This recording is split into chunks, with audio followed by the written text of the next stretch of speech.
Um, I hope that the comments I'm about to make will not offend the questioner too much and some people around here. I think there is a fundamental misstatement of the issue in the question. We can no longer continue to make policy for ourselves, in our country, in our region, in our continent, on the basis of whatever support the Western world or France or the European Union can give us. It will not work. It has not worked, and it will not work. Our responsibility is to charter a path which is about how we can develop our nations ourselves. It is not right for a country like Ghana, 60 years after independence, to still have its health and education budgets being financed on the basis of the generosity and charity of European taxpayers. By now, we should be able to finance our basic needs ourselves.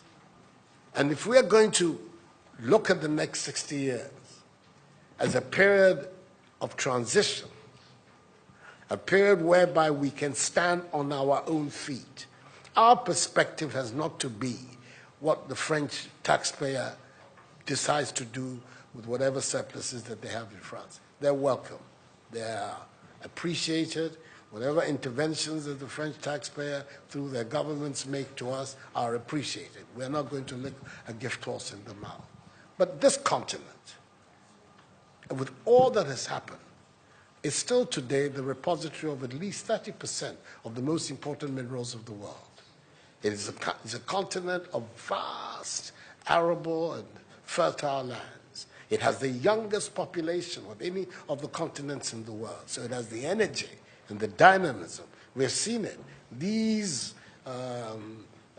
young men who are showing so much resilience and ingenuity in crossing the Sahara, finding ways to go across with rickety boats across the Mediterranean to really, those energies, we want to have those energies working inside our countries.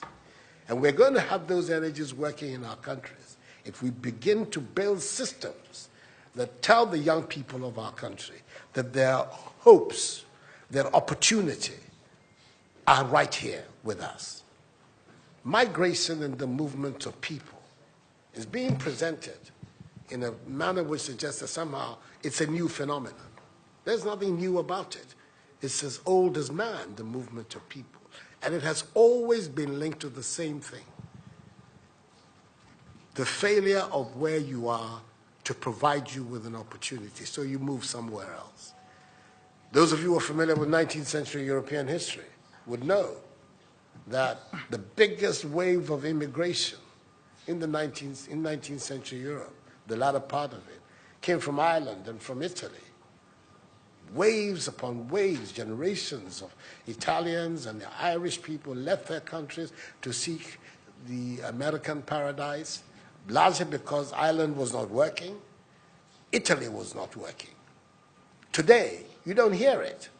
Italian young people are in Italy. Irish young people are in Ireland.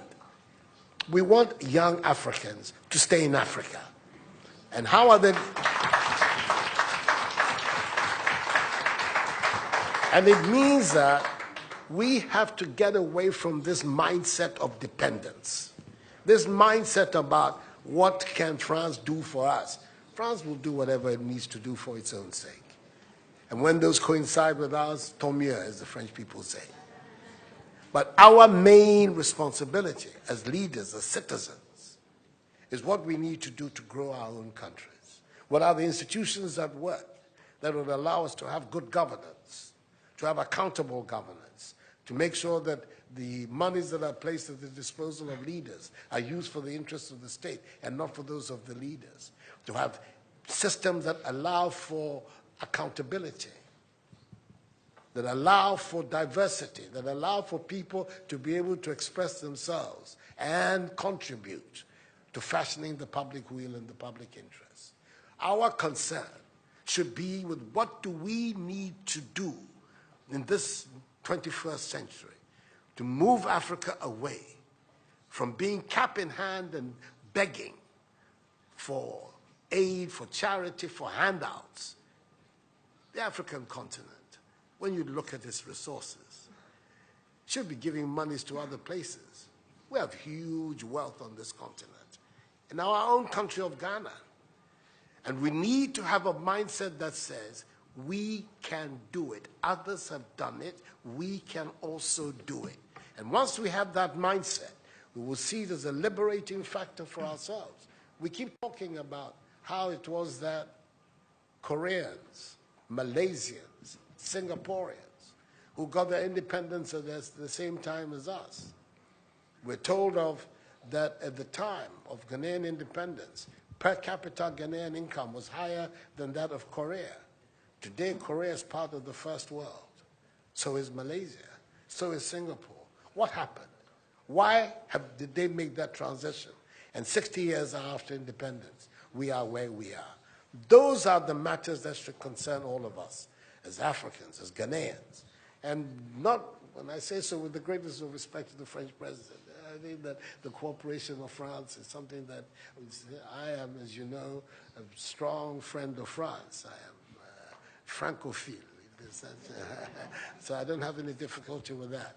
But I'm talking about our own propulsion, what we need to do to get our countries to work so that we can create the conditions that would allow our young people to forego this hazardous effort to get to Europe. They're not going there because they want to.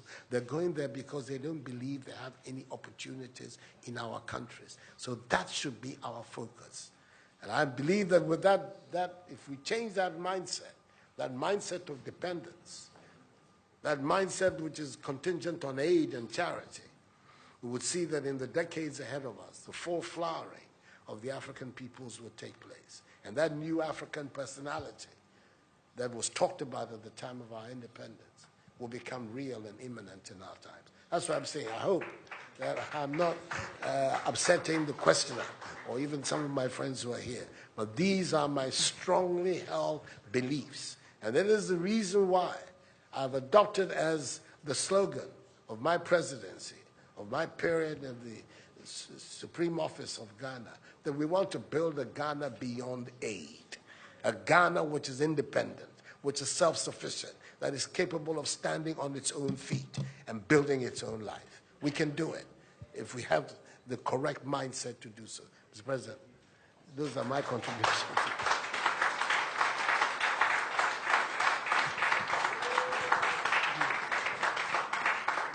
Si vous aviez besoin d'avoir la preuve qu'une nouvelle génération de leaders en Afrique croit dans une nouvelle histoire pour l'avenir et la jeunesse, vous venez de la voir. Pour ceux qui pensaient que ce n'étaient que les mots d'un président français parlant de l'Afrique. Il y a des leaders en Afrique qui veulent une nouvelle relation, qui veulent un avenir pour leur jeunesse dans leur pays, dans leur continent, qui le veulent parce que c'est ce qu'ils veulent écrire. Donc merci pour cela. So, no, we'll be here forever. We'll be here forever. He has a lot of ideas, a lot of very positive things to say. And as you can see, I have my own things to contribute as well. So, let's bring it to an end. We're going to, Mr. Macron left Abidjan after a hectic morning, has not had anything to eat. He at least has to have that side of Ghanaian hospitality. So we're going to be interviewing for him to go and have some lunch. Thank you very much indeed. You signed this thing.